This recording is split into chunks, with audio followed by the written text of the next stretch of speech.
20 വർഷത്തിൽ കൂടുതലായി in the industry and ആ 20 വർഷത്തിൽ കൂടുതൽ ഒരുപാട് കഥകൾ കേട്ടിട്ടുണ്ടോ? അപ്പൊ എക്സ്ട്രാ ഡീസൽ എന്തുകൊണ്ടാണ് ഇത്രയും സ്പെഷ്യൽ ആകുന്നത്? ആ ഒരു ഡെബ്യൂ പ്രൊഡക്ഷനിലേക്ക് വരുമ്പോൾ what makes it so special? എല്ലാവർക്കും നമസ്കാരം. ഞങ്ങളുടെ ക്ഷണം സ്വീകരിച്ച ഈ ഓഡിയോ ലോഞ്ചിനെത്തിയ എല്ലാവർക്കും ഹൃദയത്തിൻ്റെ ഭാഷയിൽ സ്വാഗതം അർപ്പിക്കുന്നു. നന്ദി. ഇന്ന് ശരിക്കും പറയാം അങ്കിത് മേനോന്റെ ഡേ ആണ്. എന്നാലും ഒന്ന് രണ്ട് കാര്യങ്ങൾ ചോദിച്ചതിനൊക്കെ ആൻസർ പറയാം. എൻ്റെ സിനിമാ ജീവിതത്തിൽ ഒരു പുതിയ കാൽവയ്പ്പാണ് ഞാൻ നടത്തിയിരിക്കുന്നത്. എൻ്റെ അമ്മയുടെ പേരിൽ വിലാസിനി സിനിമാസ് എന്ന പേരിൽ ഒരു ബാനർ വന്നു. ഞാനും ലിസ്റ്റൻ സ്റ്റീഫൻ മാജിക് ഫ്രെയിംസും ചേർന്നാണ് ED എന്ന സിനിമ നിർമ്മിച്ചിരിക്കുന്നത്. ശരിക്കും ഡയറക്ടർ ആമർ വന്ന് ഇതിൻ്റെ കഥയും കഥാപാത്രത്തെക്കുറിച്ചും ഒക്കെ ഡീറ്റെയിൽ ആയിട്ട് പറഞ്ഞപ്പോൾ തന്നെ ഞാൻ ശരിക്കും ഒരുപാട് ചിരിച്ചുപോയി. ഇതുപോലുള്ള കഥാപാത്രങ്ങളെയൊക്കെ നമ്മുടെ വീടിൻ്റെ അടുത്തും നമ്മുടെ പല വീടുകളിലും ഒക്കെ കാണാറുണ്ട്. ഞാൻ ചിരിച്ചു. ഞാൻ പറഞ്ഞു, അപ്പം തന്നെ ചോദിച്ചു, ആമറെ ഇതിൻ്റെ ആരെങ്കിലും പ്രൊഡക്ഷൻ ഏറ്റെടുത്തിട്ടുണ്ടോ എന്ന് ചോദിച്ചു. അപ്പോൾ എന്നോട് പറഞ്ഞു ഇല്ല. അപ്പോൾ ഞാൻ ഉടനെ തന്നെ പറഞ്ഞു ഞാൻ പ്രൊഡ്യൂസ് ചെയ്തോട്ടെ. ഓക്കെ ഏട്ടാന്ന് പറഞ്ഞു. അങ്ങനെ ഇരുന്നപ്പോൾ 2 ദിവസം കഴിഞ്ഞപ്പോഴാണ് ലിസ്റ്റൻ സ്റ്റീഫനോടൊപ്പമുള്ള നമ്മുടെ സന്തോഷ് ഏട്ടനെ കാണാനിടയായി. ഞാൻ പറഞ്ഞു ഞാൻ ഈ അടുത്ത സമയത്ത് ഒരു കഥ കേട്ടോ, നല്ല കഥയൊക്കെ വരുമ്പോൾ ഞാൻ സുഹൃത്തുക്കളുമായിട്ടൊക്കെ പങ്കുവെക്കുന്നുണ്ട്. അങ്ങനെ അദ്ദേഹത്തിനോട് കഥ കേൾക്കുന്നു എന്ന് ചോദിച്ചു. ഞാനും കൂടെ കേൾക്കാം എന്ന് പറഞ്ഞു. അദ്ദേഹം കഥ കേട്ട ഉടനെ എന്നോട് പറയുകയാണ്, ഇത് നമുക്ക് ലിസ്റ്റൻ സ്റ്റീഫൻ സാറിനെ കൊണ്ടൊക്കെ ചെയ്യിപ്പിച്ചാലോ? ഞാൻ പറഞ്ഞു അത് വേണ്ട, ഞാൻ ചെയ്തോളാം. ഇല്ല അങ്ങനെയാണെങ്കിൽ സാറുമായിട്ട് ചേർന്ന് 2 പേർക്കും കൂടെ ചെയ്യാം. ബെസ്റ്റ്, നിങ്ങൾ വിചാരിക്കാത്ത വേറെ ലെവലിൽ പുള്ളി എത്തിക്കുമെന്ന് പറഞ്ഞു. സത്യമായിട്ട് പറയാണ്, ഈ സിനിമയുടെ നമ്മുടെ ഷൂട്ടിംഗ് തീർന്ന ദിവസം പാക്കപ്പ് ഡേ ആണ് ലിസ്റ്റിനെ ഞാൻ നേരിട്ട് കാണുന്നത്. പിന്നെ അതിനുശേഷം ഇന്നാണ് ഞാൻ കാണുന്നത്. ഒന്ന് ആലോചിച്ചപ്പോൾ അദ്ദേഹം പറഞ്ഞത് ശരിയാണ്. ഇപ്പോൾ ചേട്ടനോടും വിളിച്ച് ചോദിച്ചില്ലേ, ചേട്ടൻ അടുത്ത പടത്തിൽ പൈസ കൂടുതൽ ചോദിക്കില്ലെന്ന്.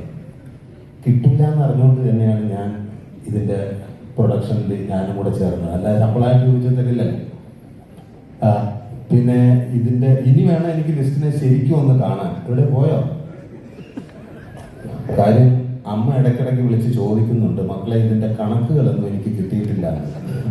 അമ്മയോട് എനിക്ക് കള്ളത്തരം പറയാൻ പറ്റില്ല. അപ്പം സത്യസന്ധമായിട്ട് ഏൽപ്പിക്കുമെന്ന് ഞാൻ വിളിച്ച് പറഞ്ഞിട്ടുണ്ട്. അപ്പോൾ ശരിക്കും ഈ സിനിമയുടെ അരങ്ങിലും അണിയറയിലും പ്രവർത്തിച്ച എല്ലാ കലാകാരന്മാരും എത്തിയിട്ടുണ്ട്. എല്ലാവർക്കും സ്നേഹത്തിൻ്റെ ഭാഷയിൽ നന്ദി അറിയിക്കുകയാണ്. പിന്നെ ഇതിൽ 6 പാട്ടുകളാണുള്ളത്. 4 ഫുൾ സിനിമയിലുണ്ട്. അല്ല 6 ഉണ്ട്. അതിൽ 2 ബീറ്റ് സോങ് ആണ്. എന്തായാലും ആ പാട്ടൊക്കെ നമുക്ക് കേൾക്കാം. പിന്നെന്താ, 20-ാം തീയതിയാണ് സിനിമ റിലീസ്. ഇതുവരെ നിങ്ങൾ എനിക്ക് തന്ന സ്നേഹത്തിന് നന്ദി പറയുകയാണ്. ഈ സിനിമ എല്ലാവരും തിയേറ്ററിൽ പോയി കാണുക. ഇനി 20-ാം തീയതിക്ക് ശേഷം സിനിമ സംസാരിക്കട്ടെ. Thank you very much. കോമഡിയിലേക്ക് ഉള്ള ഒരു വരവാണോ ഈ ഒരു സിനിമ? കാരണം നമുക്കറിയാം പണ്ട് നമ്മളെല്ലാവരും മനസ്സിൽ ഓർത്തു വയ്ക്കുന്ന, അല്ലെങ്കിൽ ഇപ്പൊ റിയൽ ലൈഫിൽ വരെ നമ്മൾ യൂസ് ചെയ്യുന്ന സുരാജിന്റെ കുറെ ഡയലോഗുണ്ട്. സുശീല എന്തോ പറയുന്ന ആ സാധനമൊക്കെ നമ്മളെല്ലാവരും പലപ്പോഴും റിയൽ ലൈഫിൽ വരെ നമ്മൾ പറയാറുണ്ട്. അപ്പോൾ അത് കഴിഞ്ഞ് ഫുൾ സീരിയസ് കഥാപാത്രങ്ങളായിരുന്നു നമ്മൾ പലപ്പോഴും ചിന്തിപ്പിച്ച അല്ലെങ്കിൽ കരയിപ്പിച്ച കഥാപാത്രങ്ങൾ വരെ ഇത് ഒരു തിരിച്ചറിവായിട്ട്. കാരണം ഭയങ്കര ഡിഫറെന്റ് ഔട്ട്ലുക്ക്, ആ ഒരു ഡ്രസ്സിങ് ആണെങ്കിലും ആ ഒരു ആക്സസറൈസിങ് ആണെങ്കിലും ഇപ്പോൾ ഒരു തിരിച്ച് കോമഡിയിലേക്കാണോ അതോ വേറൊരു സൈക്കോ പിടുത്തമാണോ എന്നുള്ള സംശയം. ഇതെല്ലാവരും പറഞ്ഞൊരു സൈക്കോ അല്ല, ഡാർക്ക് ഹ്യൂമറാണ്. എന്തായാലും വളരെ രസകരമായിട്ട് വന്നിട്ടുണ്ടെന്നാണ് ഞങ്ങളുടെയൊക്കെ ഒരു പ്രതീക്ഷ. ഗംഭീരമായിട്ട് വന്നിട്ടുണ്ട്. തീർച്ചയായിട്ടും കോമഡിക്ക് പ്രാധാന്യം കൊടുത്തുകൊണ്ടുള്ള കുറേ കാലമായിട്ട് ഞാനും ആഗ്രഹിക്കുകയാണ്. കോമഡി നല്ലൊരു കഥാപാത്രം അല്ലെങ്കിൽ കഥ കിട്ടണമെന്നൊക്കെ എല്ലാവരെ പോലും ആഗ്രഹിക്കുന്നു. പക്ഷേ നമ്മുടെയിലൊക്കെ വരുന്നതിന് പരിധിയുണ്ടല്ലോ. ബാക്കി നല്ല കോമഡി എല്ലാം ബീച്ചേട്ടനും നല്ല എല്ലാം ടൊവിനോ എല്ലാവരും കൂടെ കൊണ്ടുപോകാൻ കിട്ടുന്നത് ഇത് ബെസ്റ്റാണെന്ന് തോന്നി. അത് രസകരമായി വന്നിട്ടുണ്ട്. ഒരുപാട് ഹ്യൂമർ നിറഞ്ഞ സിറ്റുവേഷനുണ്ട്. നിങ്ങൾക്ക് ഒരിക്കലും പ്രയാസപ്പെടേണ്ടി വരില്ല. ഇപ്പോൾ ലിസ്റ്റിൻ പറഞ്ഞതുപോലെ ഞാൻ ഇതുവരെ ചെയ്യാത്ത കഥാപാത്രമാണ് കഥയും. അപ്പോൾ ഞങ്ങളെല്ലാവരും ഭയങ്കര എക്സൈറ്റഡ് ആണ്. കാരണം ലിസ്റ്റിൻ പറഞ്ഞു ആ ഒരു കോൺഫിഡൻസ്, അതായത് സുരാജേട്ടൻ്റെ കരിയർ ബെസ്റ്റ് ആണ്. അതിപ്പോൾ സുരാജേട്ടൻ പറയുമ്പോൾ എല്ലാവരുടെയും ആ ഒരു പെർഫോമൻസ് കാണാനായിട്ട് ഞങ്ങൾ എല്ലാവരും വെയിറ്റ് ചെയ്തിരിക്കുകയാണ്. അപ്പോൾ ഇതിൽ എടുത്ത് പറഞ്ഞൊരു കാര്യം, അന്ന് പാക്കപ്പ് കഴിഞ്ഞ ശേഷം എന്നാണ് ലിസ്റ്റിൻ കാണുന്നതെന്ന് പറഞ്ഞു.